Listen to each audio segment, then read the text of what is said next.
Objectives of today's lecture is what do you know about non current assets. Non current assets के बारे में आप क्या जानते हैं? नॉन करंट एसेट्स क्या चीज है?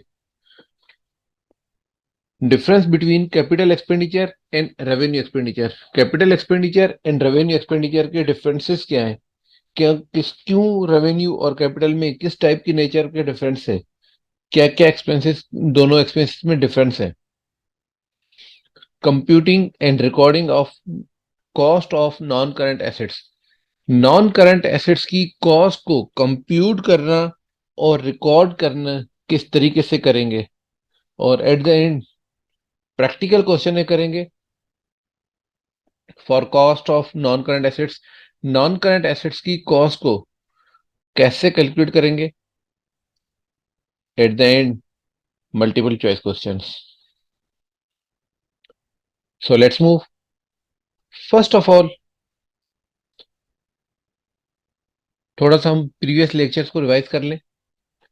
हमने डिस्कस किया था लेक्चर्स टोटल ट्रायल बैलेंस के अंदर हमारी टोटल 9 एडजस्टमेंट्स हैं, और ट्रायल बैलेंस की इक्वेशन थी हमारी assets plus expenses is equal to liabilities plus capital plus revenue. कि मेरे प्रीवियस लेक्चर्स में हमने डिस्कस कर चुके हैं कि इक्वेशन की एक तरफ हम वावेल ए ई अल्सर के जो 5 एलिमेंट्स है A E assets and expense एक तरफ रखेंगे, दूसरी तरफ इक्वेशन के consonant liabilities capital and revenue L C R ये रखेंगे। तो आपके पास इक्वेशन ट्रायल बेस में अगर ये डेबिट क्रेडिट मैच है, अब हर एक एसेट्स लायबिलिटीज को हमने कहा था कि 9 एडजस्टमेंट्स हैं। 9 एडजस्टमेंट में अब तक जो हम डिस्कस कर चुके थे वो है आपके करंट एसेट्स की एक एडजस्टमेंट को डिस्कस किया था, एक्सपेंसेस की 2 एडजस्टमेंट थी वो दोनों को हम डिस्कस कर चुके थे, लायबिलिटीज की सिर्फ एक एडजस्टमेंट थी वो हम डिस्कस कर चुके हैं, और रेवेन्यू के 2 एडजस्टमेंट है ये हम चीजें डिस्कस कर चुके हैं। रिमेनिंग पार्ट जो है, एक एडजस्टमेंट आपके पास नॉन करंट एसेट्स की है और 2 एडजस्टमेंट आपकी स्टिल आपके कोर्स में करंट एसेट्स की रिमेनिंग है।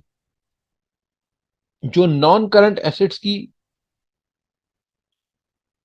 एडजस्टमेंट है वो हम आज के लेक्चर से स्टार्ट कर रहे हैं, जो नेक्स्ट 2-3 लेक्चर तक कंटिन्यू होगी। इट मींस कि आज हम एडजस्टमेंट में एसेट्स का जो नॉन करंट एसेट्स का पोर्शन है उसके बारे में डिस्कस करेंगे। So let's move. First of all, non current assets means those assets which are non current. इनको दूसरा नाम क्या कहा जाता है? Property plant and equipment. आपके left hand side of screen पे इस पिक्टोरियल फॉर्म में मेंशन है। एक प्रॉपर्टी, एक प्लांट, फैक्ट्री का कोई प्लांट की पिक्चर है, उसके ऊपर आपके पास लिखा हुआ है प्रॉपर्टी प्लांट एंड इक्विपमेंट, और इसके डिफरेंट पिक्टोरियल एग्जाम्पल्स जो है वो आपके पास ये सामने गिवन है। Furniture, generators, computers, vehicles, heavy vehicles, aeroplane, ships, ये सब चीजें आपके पास these assets are known as non current assets. अब बुकिश डेफिनेशन पे आ जाते हैं। Non current assets means resources owned by entities from which economic benefits are expected more than 1 year. वो एसेट्स, वो आपके एसेट्स जिससे कंपनी के अंदर, जो कंपनी की नंबर 1 ओन बाय एंटिटी, जो और कंपनी के पास ऑनरशिप हो, और वो ऑनरशिप के बदले जो बेनिफिट्स मोर देन 1 ईयर, 1 साल से ज्यादा अरसे के लिए आपको वो बेनिफिट्स मिले, those assets is known as non current assets. Non current assets are company long term investments whereas the full value will not be realized within the accounting year. Non current assets company की long term investment है जिसके benefits 100% benefit 1 साल के अंदर नहीं मिलते, means 1 साल से ज्यादा उसके बेनिफिट्स आपके कंटिन्यू होंगे। Examples of non current assets include property plant and machinery, investment in other companies, intangible assets such as goodwill, brand recognition, and intellectual property. Non-current assets appear on the company's statement of financial position. Non current assets जो भी हैं, चाहे वो intangible और tangible को next lectures में discuss करेंगे, मगर जस्ट यहाँ पे दोनों की सब definition intangible assets are those assets which can be felt seen in touch, जैसे फर्नीचर अगर आप देख सकते हैं। जबकि इंटेंजिबल एसेट्स जो है वो एसेट्स जो आपको फिजिकली आपको कहीं उसकी अपीयरेंस नजर नहीं आ रही। लेट सपोज सॉफ्टवेयर, सिस्टम के अंदर सॉफ्टवेयर की स्क्रीन तो नजर आ रही है, सिस्टम के अंदर तो नजर आ रहा है, मगर फिजिकली हार्ड हार्ड शेप में सॉफ्टवेयर आप पिक नहीं कर सकते। तो these are simple example of intangible assets, और these are recorded in appears in companies financial statement of financial position. जिस स्टेटमेंट के अंदर, जिस रिपोर्ट के अंदर कंपनी की फाइनेंशियल पोजीशन डिस्कस होती है, ये एसेट्स वहां पर रिकॉर्ड होते हैं। Next is difference between revenue expenses and capital expenses. ये बहुत कॉम्प्लिकेशन और बहुत ही टिपिकल है कि दोनों में डिफरेंस क्या है। Revenue expense and capital expense के अंदर डिफरेंस क्या है? First of all, revenue expenditure is effect, its effect is temporary, the benefits is receive with in the 1 year. Revenue expenses के जो बेनिफिट्स हैं, जो रेवेन्यू एक्सपेंस के बेनिफिट्स हैं वो विद इन 1 ईयर आपके पास मिल जाते हैं। जबकि कैपिटल एक्सपेंस के जो its effect is long term, it is not exhausted within the current accounting year, its benefits is received for number of years in future। इसकी जो कैपिटल एक्सपेंडिचर की जो बेनिफिट्स हैं वो विद इन 1 ईयर नहीं होते, मोर देन 1 ईयर आपके पास चलते रहते। फ्यूचर के अंदर सर्टेन कोई एसेट्स 5 साल चलता है, कोई 3 साल चलता है, कोई 10 साल चलता है। तो जो रेवेन्यू एक्सपेंडिचर है उसके जो बेनिफिट्स है विद इन 1 ईयर मिल जाएंगे। जिस एसेट्स के बेनिफिट्स more than 1 year में, these expenses are known as capital expenditure। Revenue expenditure neither in assets is acquired nor value of assets is increased। Revenue expense के अंदर ना तो assets को purchase किया जाता है, ना ही एसेट्स की वैल्यू को इंक्रीज किया जाता है। लेट सपोज अगर हम अपनी गाड़ी के एग्जांपल ले लें, तो गाड़ी के जो फ्यूल का एक्सपेंस है, उस फ्यूल के एक्सपेंस रिकॉर्ड करने से, फ्यूल का एक्सपेंस पे करने से ना आपके एसेट्स की वैल्यू इंक्रीज होती है, ना ही आपके कोई फिजिकल एसेट्स आप परचेज कर रहे हैं। कोई भी ना एसेट्स परचेज कर रहे हैं, ना ही आप एसेट्स की वैल्यू इंक्रीज हो रही है। जबकि capital expenditure is are those expenditure are those assets is acquired और value of existing assets is increase. या तो न्यू एसेट परचेज कर रहे हैं, या कोई मौजूदा आपके पास प्रेजेंट जो एसेट्स है उनकी वैल्यू इंक्रीज हो रही है। या तो न्यू एसेट्स परचेज कर रहे हैं, या एग्जिस्टिंग एसेट की वैल्यू इंक्रीज हो रही है। फॉर एग्जाम्पल, या तो आप कोई बिल्डिंग परचेज कर रहे हैं, या उस बिल्डिंग परचेज नहीं कर रहे, और जो बिल्डिंग आपके पास है उसमें से एक, उसके ऊपर एक और फ्लोर बना रहे। तो फ्लोर बनाने के लिए जो एक्सपेंस होगा, these expense is known as capital expenditure. Revenue expenditure it has no physical existence but it is incurred on items which are used by the business। In fact revenue expenditure की कोई assets की physical existence नहीं है, मगर ये उस तरीके से एक्सपेंस होगा कि जिस तरीके से आप बिजनेस बच्चों के लिए, बच्चों को से जो it is no physical existence because it is incurred on items which are used by the business। इसके अंदर फिजिकल एग्जिस्टेंस मैंडेटरी नहीं है, मगर ये वहां पे इनकर होगा जो आइटम बिजनेस के लिए यूज होता है। whenever however the capital expenditure is generally physical existence except intangible assets। जो कैपिटल एक्सपेंडिचर उसकी कोई फिजिकल एग्जिस्टेंस भी होगी, और एक्सेप्ट इंटेंजिबल एसेट्स मीन्स जो वो एसेट्स जिसको आप फिजिकल टच नहीं कर सकते, देख नहीं सकते, वो एसेट्स जो है जब आप परचेज करते हैं या उसकी फिजिकल अपीयरेंस होती है, तो these expenses are known as capital expenses. In revenue expenses, it's recurring or and regular, and it occurs repeatedly. It is recurring means repeated expense होता है. रेगुलर सर्टेन टाइम पीरियड के लिए, जैसे हर महीने की सैलरी आपको हर मंथ के एंड पे सर्टेन डे पे आपको सैलरीज मिलती है. रेगुलर एक्सपेंस है. इट्स अकर्स रिपीटेडली, ये बार बार थ्रू आउट द ईयर चलते रहते हैं. This expenditure helps to maintain the business. ये रेवेन्यू एक्सपेंसेस वो एक्सपेंसेस हैं जो आपके बिजनेस को मेंटेन करने के लिए हेल्प करते हैं. However, capital expenditure, it doesn't occur again and again. ये बार बार रिपीटेडली नहीं होते. It's non recurring and irregular. This expenditure improves the position of.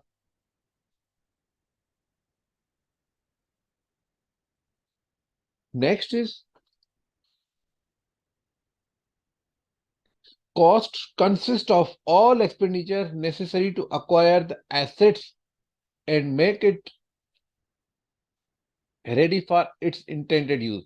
कोई एसेट्स आप परचेज करें, जिस एक्सपेंसेस के लिए, जो जिस एसेट्स को परचेज करने के लिए आप जितने भी एक्सपेंस करें, जब तक उसके प्रॉपर यूटिलाइज, जब तक वो आप यूज करें, यूज करने की कंडीशन में आए. फॉर एग्जांपल, कोई आप एसेट परचेज कर रहे हैं, अल्टीमेट उसको आप एलिजिबल बना रहे हैं कि ये किस तरीके से जितना भी होगा, अगर कोई एलिजिबल के लिए, जब तक वो एसेट्स यूज हो, परचेज कर रहे हैं, जब तक उसको यूज हो, उसके दौरान जितनी भी कॉस्ट होगी, दीज ऑल एक्सपेंडिचर्स और cost capital expenditure, or these are as included in the capital cost. कैसे? अगर आपने कोई, लेट सपोज आपने कोई आइटम परचेज किया जो नॉन करंट एसेट से, नॉन करंट एसेट परचेज किया, तो उसकी आपके पास लाइफ, उसकी इनवाइस प्राइस होगी. इनवाइस के बाद हो सकता है कि वो एसेट जिस जिस कंडीशन में आपने परचेज किया, सेम कंडीशन में वो यूज ना हो. उसको यूज करने के लिए आपको एडिशनल एक्सपेंस करने की जरूरत पड़े.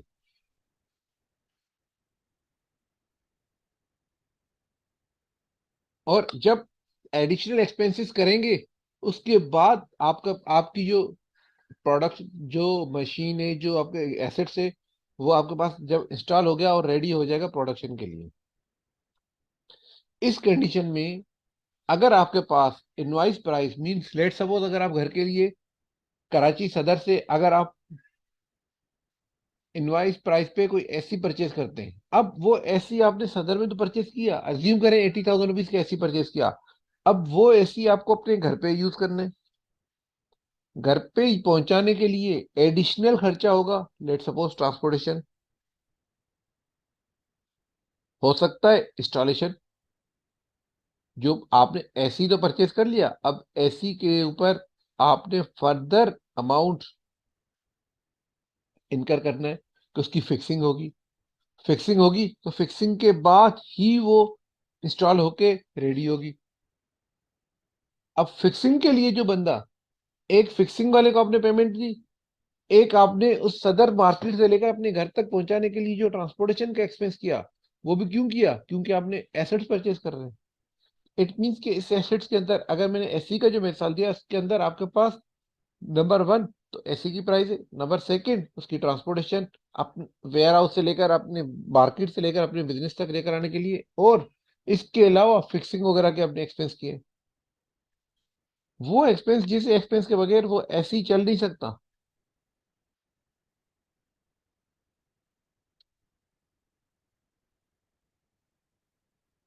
अब आपके पास यहाँ पे जो मशीन्स इंस्टॉल हुई है, अब इंस्टॉलेशन के लिए भी बाज़ औक़ात कुछ आइटम्स, कुछ एक्सपेंसेस ऐसे होते हैं जो आपके मशीन्स इंस्टॉलेशन के बाद भी, इंस्टॉलेशन के लिए कुछ ट्रायल बेसिस पे आप एक्सपेंस करते हैं, कोई प्रोडक्शन करते हैं. एक्सपेंसेस टेस्टिंग फॉर प्रोडक्शन, कोई टेस्टिंग के लिए, या इसके बाद आप रेगुलर प्रोडक्शन के लिए जब एक्सपेंस करते हैं. अब आपके पास जितनी भी कॉस्ट आ रही है, जो इनवाइस प्राइस से लेते हुए एडिशनल एक्सपेंसेस, जिस एक्सपेंस के बगैर आप इंस्टॉल होके प्रोडक्शन नहीं हो सकती। और प्रोडक्शन क्यों, जब तक प्रोडक्शन इंस्टॉल भी हो गई उसके बाद प्रोडक्शन जब पहले टेस्टिंग नहीं करेंगे तब तक आप एक्चुअल प्रोडक्शन सही नहीं कर सकते। शायद उसके अंदर कोई एरर्स हो, जिस तरीके से कंप्यूटर प्रिंटर्स इंस्टॉल करने के बाद एक टेस्टिंग पेपर की प्रिंटिंग होती है, तो उस टेस्टिंग पेपर की भी आपके पास कोई सर्टेन कॉस्ट होगी।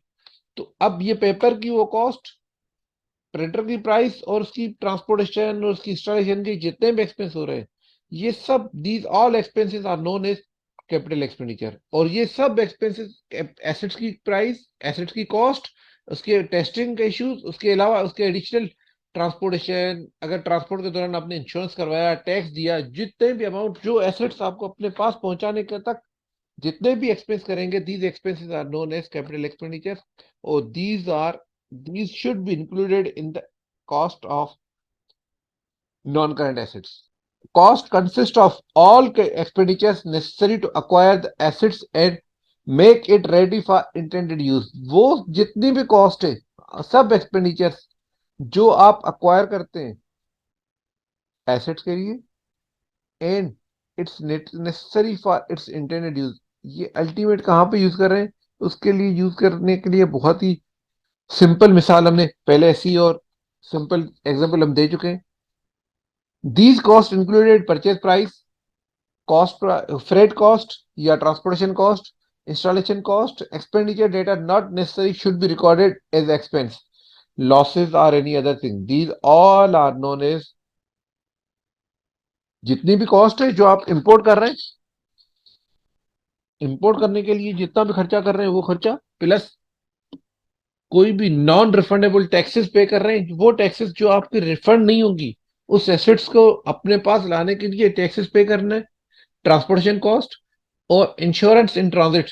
अगर कोई इंश्योरेंस एक्सपेंस है, अगर कोई इंश्योरेंस एक्सपेंस है, जो एक्सपेंस आपके पास ट्रांसपोर्टेशन का एक्सपेंस पे कर रहे हैं, मगर कौन सी ट्रांसपोर्टेशन, वो ट्रांसपोर्टेशन जो एसेट मार्केट से लेके अपने शॉप तक लेकर आ रहे हैं, या इसके अलावा कोई other expenses up to the use of assets, assets के यूज तक जितने भी एक्सपेंस होंगे, ये सब एक्सपेंसेस एसेट्स की जो इनवाइस प्राइस है, जो एसेट्स का जो बिल है, उसमें ऐड करेंगे। तो this is known as cost of equipment. अब इसके बारे में सिंपल सा क्वेश्चन कर लेते हैं।